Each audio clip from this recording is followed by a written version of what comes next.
Luke here with CaptainCarp.com. I'm going to show you how to make this powerful do-it-yourself corn bait. First, you're going to need some ProCure Kokanee Killer Korn Dye. Fabulous stuff. Then you want a glass sealable jar, can opener, and a 1 teaspoon measuring spoon. Then you're going to want to crack open your cans of sweet corn. Now make sure you don't drain off the juices. You're going to want the juices and all the kernels. You're going to want to fill the jar up about 80% full, not all the way up. I'd really recommend using a glass sealable jar. I tried using this with Tupperware before, and when you're shaking it around, the lid comes off or the lid leaks and all this pink dye gets everywhere, and it's just a huge pain. So you want a really good sturdy glass jar. Now this Kokanee Killer Korn Dye is really potent stuff. You only need about 1 teaspoon per normal size can of corn. So these are double size, so 3 or 4 teaspoons does the job, but it's not really exact. You can just kind of eyeball it and it's good enough. But you can see right away it's already starting to bleed pink. And what you're going to do is you want to shake this up and let it mix really well, and all you need to do is let it stand for 30 minutes, and that's it, and it's ready to go. This stuff makes the corn tougher. It dyes it pink, obviously, and it also adds a fun, powerful fish attractant to it. So it's a really powerful triple threat. Now this is my $7.99 Livewell from IKEA. It's the full-in collapsible laundry basket from IKEA, and it's got these little Velcro straps that keep it collapsed, and you just undo the Velcro, and this little laundry basket pops up.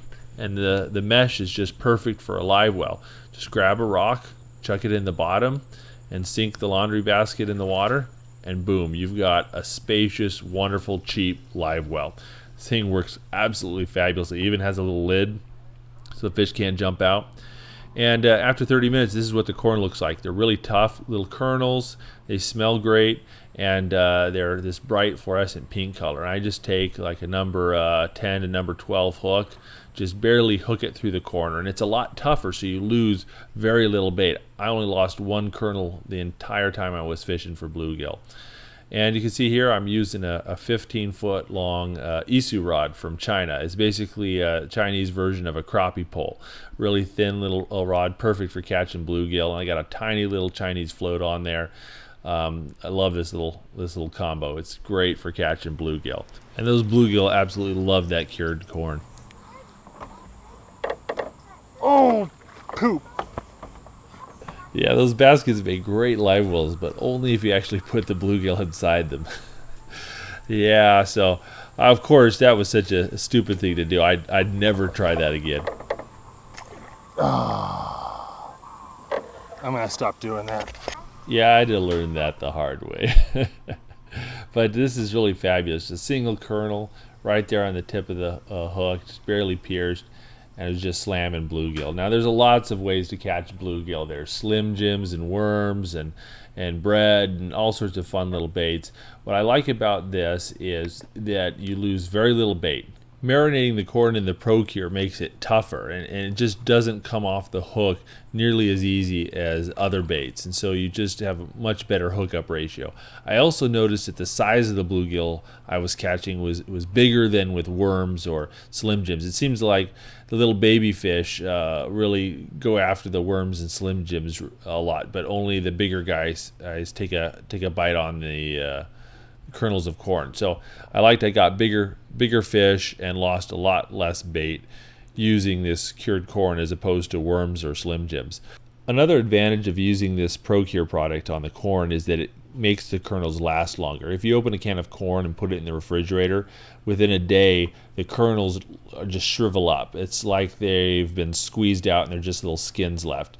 This keeps the kernels plump and firm and hard even several days after you've opened the can of corn. I've really fallen in love with these little micro floats, like this one you see me using here. Having bluegill swallow the hook is such a pain, especially when you're using them for live bait. You don't want them to swallow the hook and die in the live well because you had to tear them up to get them off the hook. Having a really subtle, sensitive float allows you to set the hook while the bait is still in their mouth as opposed to in their throat. And I found that I had very few fish swallow the hook. There was only a handful of fish I needed to use my forceps on. So having a really small float, the smallest one you can get away with, is just really fabulous. And if you can't buy a nice coarse fishing float like this one, you can actually make a really nice one out of a straw. But that's another video I'll have to do in the future.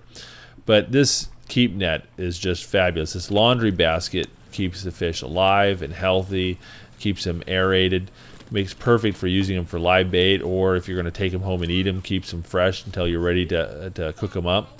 But in this case, I was just shooting a video and didn't have time to go fishing with them, so these guys got lucky and I sent them back. But at any rate, great time, great bait, and hope you enjoy these little tricks.